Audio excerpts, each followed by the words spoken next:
Avec Minispot, j'apprends tellement de choses. Avec Minispot, j'apprends tellement de choses. J'espère que mon Seigneur sera satisfait de moi. J'espère que mon Seigneur sera satisfait de moi. Alhamdulillah, Alhamdulillah, Alhamdulillah, Alhamdulillah. Que l'islam et mon iman soient de plus en plus forts afin d'être auprès d'Allah. Voici le véritable trésor. Assalamu alaikum wa rahmatullah wa barakatuh les enfants. Nous allons commencer aujourd'hui une nouvelle histoire, celle du prophète Youssouf alayhi salam. Nous devons être attentifs au fait que c'est nous qui sommes désignés par chaque terme du Saint-Coran, où nous trouvons le remède à nos cœurs. Dans la sourate Youssouf, chacun d'entre nous trouvera un des problèmes de sa vie.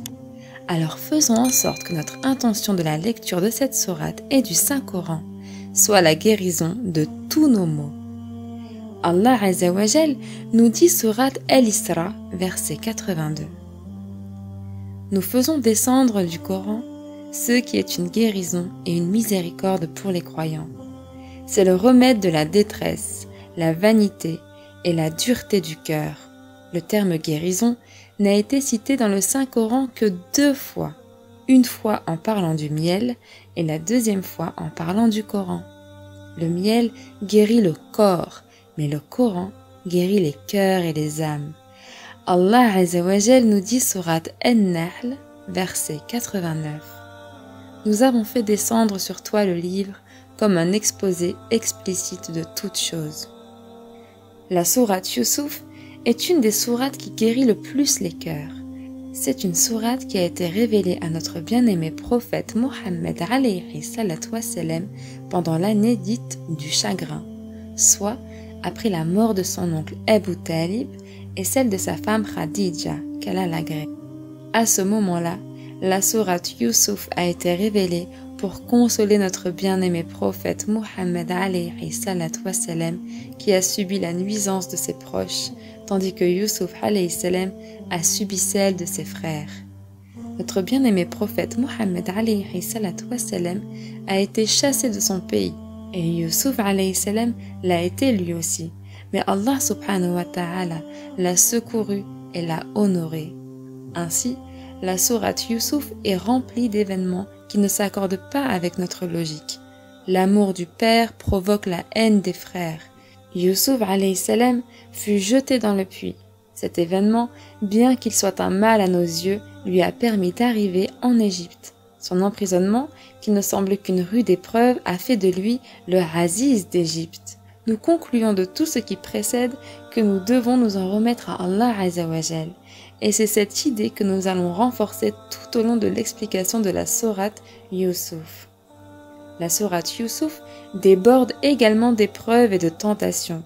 Nous citons entre autres la rancune qu'éprouvent ses frères à son égard, la séparation de ses parents, le fait d'être jeté dans le puits et l'éloignement de son père, l'épreuve de l'esclavage et de la servitude, le désir et la séduction des femmes de la ville, l'épreuve de la prison, l'épreuve d'être attaqué dans l'honneur, l'épreuve de la prospérité et l'argent, l'épreuve du pardon, l'épreuve du passage d'une épreuve à une autre sans aucun répit, ce qui peut mener à une perturbation psychologique, passer de l'amour de son père au puits. Nous arrivons à l'importance de la patience dont Youssouf alayhi salam a fait preuve. Cette patience se présente sous 3 formes. Patience à l'égard des péchés, patience à l'égard des obéissances, patience à l'égard des épreuves. La patience à l'égard des obéissances s'avère être quand il a obtenu l'argent et l'a dépensé dans l'obéissance d'Allah Azza wa Jal. Et quand il a patienté en pardonnant à ses frères, il a patienté à l'égard des épreuves qu'il a subies. Ainsi, une question se pose. Quelle patience Allah Azza wa Jal aime-t-il le plus? Est-ce la patience à l'égard de la prison ou bien celle à l'égard de la séduction de la femme du Aziz? En d'autres termes, qu'est-ce que Allah subhanahu wa ta'ala préfère le plus? La patience à l'égard des épreuves ou bien la patience à l'égard des péchés? La patience à l'égard des péchés est la préférable car elle est volontaire. Quant à l'épreuve, elle aura lieu et nous n'avons pas le choix. Nous devons donc la compléter par la patience. Mais la patience à l'égard des péchés fait appel à la volonté. C'est pourquoi Allah Azza wa Jal l'aime le plus. Autre question. Allah Azza wa Jal préfère-t-il le plus la patience à l'égard de l'épreuve de la prison ou celle du puits? La réponse est la prison.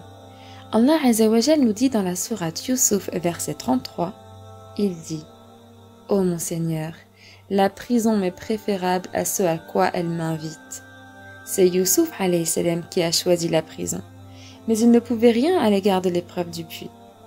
Enfin, une troisième question se pose, laquelle des patiences est la meilleure? Celle à l'égard de la séduction de la femme du Aziz ou celle à l'égard de la tentation de l'argent? Quel genre de patience Allah subhanahu wa ta'ala préfère le plus? La patience à l'égard des péchés ou des obéissances? Certains savants disent que la patience à l'égard des péchés est l'une des obéissances préférées d'Allah Azza wa Jal. L'obéissance est instinctive dans l'homme. En l'appliquant, elle lui procure de la joie. Quant à la résistance au péché et le désir de l'âme, ils sont difficiles à contrôler.